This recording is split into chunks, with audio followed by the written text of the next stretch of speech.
everyone, welcome to MR.G Tech Tamil. இன்றைக்கி நம்ம இந்த வீடியோவில் என்ன பார்க்குறோன்னு பார்த்தீங்கன்னா, நீங்கள் இந்த ஸ்க்ரீனில் பார்க்குற பிக்சரோட வாட்டர் ஃபால்ஸ் இருக்குது இல்லையா, அந்த வாட்டர் ஃபால்ஸ் வந்து மூவ் ஆகிற மாதிரி நம்ம எடிட் பண்ண போகிறோம். ஸோ அது எப்படி பண்ணுறோங்கிறத பார்க்குறோம். நம்ம நிறைய இடத்துல பார்த்துருப்போம், ஒரு பிக்சர் எடுத்துகிட்டு அந்த பிக்சரில் இருக்க வாட்டர் ஃபால்ஸோ ஏதோ ஒரு திங்ஸ் வந்து நகர்ற மாதிரி எப்படி கொண்டு வர்றாங்க அப்படிங்கிறத பார்க்குறோம். ஸோ இதுக்கு நம்ம யூஸ் பண்ணுற ஆப் பார்த்திங்கன்னா motion leap. So app open பண்ணியாச்சு, ஒரு சாம்பிளுக்கு ஒரு வீடியோ எடுத்தாச்சு. ஸோ எடிட்டிங் நம்ம டைரெக்டாக போயிடலாம். இதில் பார்த்தீங்கன்னா அந்த ஆப்பில் நிறைய ஆப்ஷன் கீழே இருக்கும், சரிங்களா.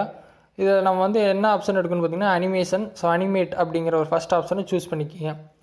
இதில் நீங்கள் என்ன பண்ணுற மாதிரி இருக்குன்னா, ஃபஸ்ட்டு வந்து பாத் செலக்ட் பண்ணணும், அப்புறம் ஆங்கர் செலக்ட் பண்ணணும். பாத்துங்கிறது என்னென்னு பார்த்தீங்கன்னா, எந்த நேருக்கு வந்து எந்த வழியாக வந்து அது நகர்ந்து போகணும் அப்படின்னு சூஸ் பண்ணணும். ஸோ நான் பாத்து எடுத்துகிட்டு ஸோ எந்த வழியில் அது நேராக நகரணும் அப்படின்னு சூஸ் பண்ணணும், அதாவது எந்த திசையில் நகரணும்னு சூஸ் பண்ணுறது. ஆன்சர் அப்படிங்கிறது என்னென்னு பார்த்தீங்கன்னா, எந்த ஏரியா மட்டும் நகரணும், எந்த ஏரியா நகரக்கூடாது அப்படின்னு டிசைட் பண்ணுறது ஆங்கர். ஸோ ஃபார் எக்ஸாம்பிள் நான் பாத் சூஸ் பண்ணிட்டு இப்போ இந்த வாட்டர் ஃபால் ஸ்க்ரீனில் தெரியுதுங்களா. ஸோ அதோட நான் பாத்தை போட்டு வரேன். இப்போ நான் பார்த்து வரைஞ்சிருக்கேன், ஸ்க்ரீனில் பார்த்தா தெரியும். ஸோ இந்த மாதிரி நான் பார்த்து போட்டுவிட்டேன், ஓகேவா. இப்போ நான் ப்ளே பண்ணும்போது எல்லாமே மூவ் ஆகுது, தெரியுதுங்களா. வாட்டர் ஃபால்ஸ் மூவ் ஆகுது. ஆனால் இப்போ என்னென்னா டோட்டல் இமேஜுமே மூவ் ஆகுது, நல்லா பார்த்தா தெரியும். அந்த மலையும் சேர்ந்து நகருது. இந்த இடத்துல தான் நீங்கள் ஆங்கர் யூஸ் பண்ணணும். ஆங்கரை சூஸ் பண்ணிட்டு பார்த்திங்கன்னா நான் மேலே ஒரு பாயிண்ட் வச்சுருக்கேன், அதே மாதிரி கீழே ஒரு பாயிண்ட்.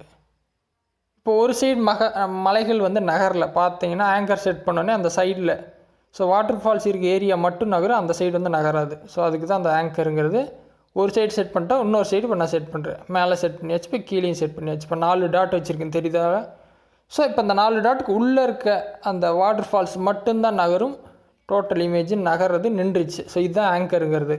பாத்துங்கிறது எந்த நேருக்கு வந்து வாட்டர் ஃபால்ஸ் விழுகணும் அப்படிங்கிறது பாத்து. ஆங்கருங்கிறது எந்த பகுதி மட்டும் நகரணும்னு சூஸ் பண்ணுறது தான் ஆங்கர், மற்ற ஒன்றும் கிடையாது.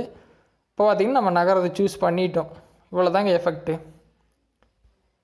எஃபெக்ட் பண்ணியாச்சு. ஜஸ்ட் நம்ம சிம்பிளான பிக்சர் மட்டும் இருந்துச்சு. இப்போ அதில் வந்து மேகம் நகர்றது வந்து அது வேறு எஃபெக்ட்டு. நம்ம வாட்டர் ஃபால்ஸ் மூவ் பண்ணுறதுக்கு ஆனால் எடிட்டிங் பண்ணியாச்சு. அனிமேஷனில் போகிறோம், பார்த்து செலக்ட் பண்ணுறோம், ஆங்கர் செட் பண்ணுறீங்க. இப்போ பார்த்தீங்கன்னா வாட்டர் ஃபால்ஸ் மூவ் ஆகிற மாதிரி எடிட்டிங் பண்ணியாச்சு. ஸோ ரொம்ப சிம்பிளான மெத்தட் தான் இந்த ஆப்பில் மோஷன் லீப். ஸோ இந்த மாதிரி எஃபெக்ட்லாம் எப்படி யூஸ் பண்ணுறதுன்னு தெரியாமல் இருந்தீங்கன்னா உங்களுக்கு இந்த வீடியோ கண்டிப்பாக யூஸ்ஃபுல்லாக இருந்திருக்கும். பார்த்தாலே தெரியும், ரொம்ப சிம்பிளான மெத்தட் தான். ஸோ கண்டிப்பாக இந்த வீடியோ வந்து உங்களுக்கு எல்லாருக்கும் யூஸ்ஃபுல்லாக இருந்திருக்கும். முடிஞ்ச அளவுக்கு வீடியோஸை வந்து ஃப்ரெண்ட்ஸோட ஷேர் பண்ணுங்கள். ஃபஸ்ட் டைம் நம்ம MR.G Tech சேனல் வந்திருந்தீங்கன்னா சப்ஸ்கிரைப் பண்ணி சப்போர்ட் பண்ணுங்கள். இன்னொரு யூஸ்ஃபுல்லான வீடியோவில் உங்களை அடுத்த வாரம் சந்திக்கிறேன். நன்றி, வணக்கம்.